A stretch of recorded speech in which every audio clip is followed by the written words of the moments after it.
Let's cook fish paksiw, galunggong, Filipino fish or Filipino dishes.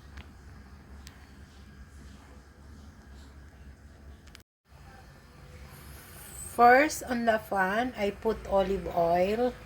This one, I put there.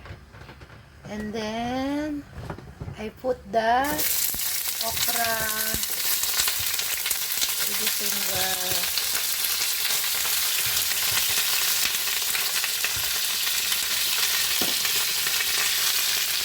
And this is my ingredients for galunggong paksiw. Tomato, ginger, green chili, or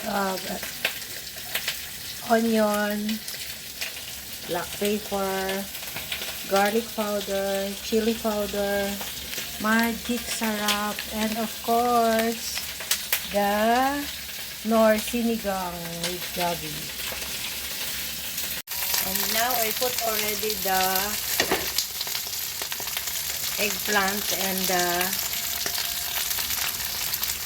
okra or lady finger. And now I put the fish like that. Yes.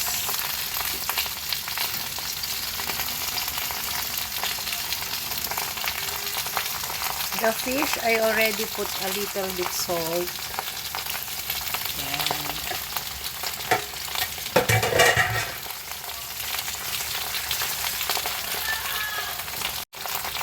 And now, I put the all ingredients.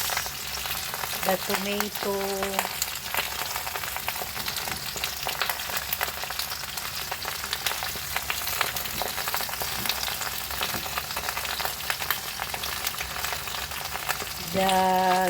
the ginger, the onion, the green chili. Yes, I put everything.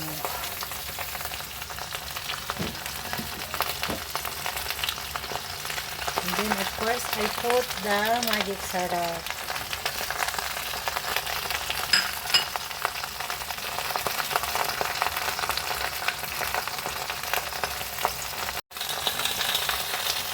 And of course, I put the garlic and the chili flakes and the garlic powder. Ngayon, ilagay na natin ito yung sinigang mix na with gabi. Pinakang sabaw niya.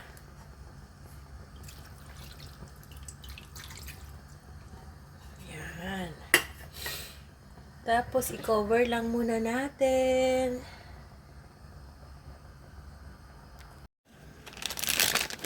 Ito, yung Nor sinigang mix with gabi.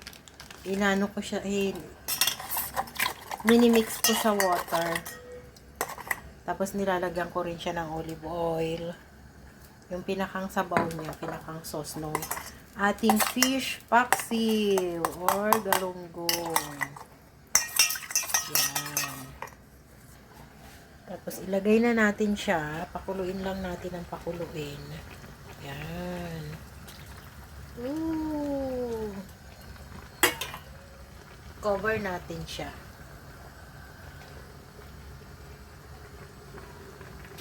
Hayaan lang muna natin siyang kumulo ng kumulo.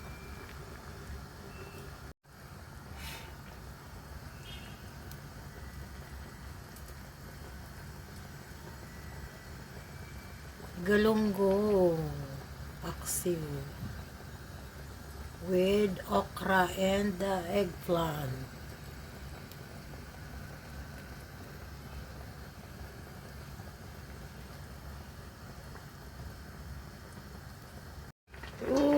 Nakukulo na, nangangamoy na yung ating paksiw.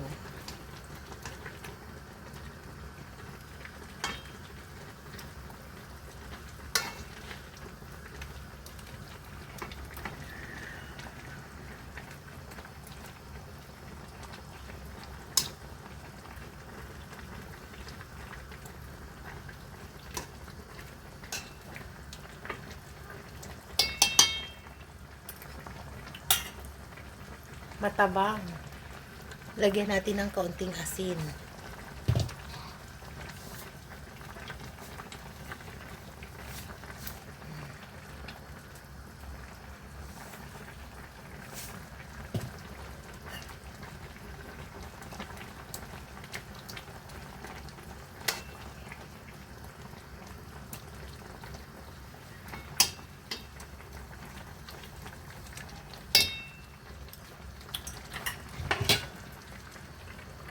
Pakuluin pa natin siya.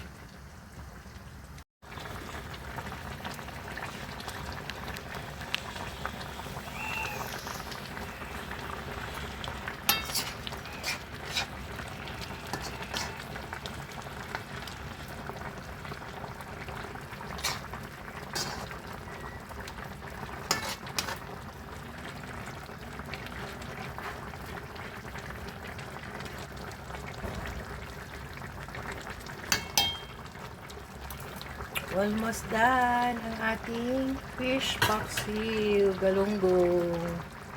Look at that, so yummy. It's done. Let's eat.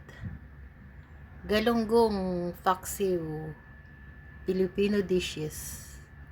Thank you for watching. I hope you like it. See you on my next vlog. This is your host Maria Variety Vlogs. God bless everyone.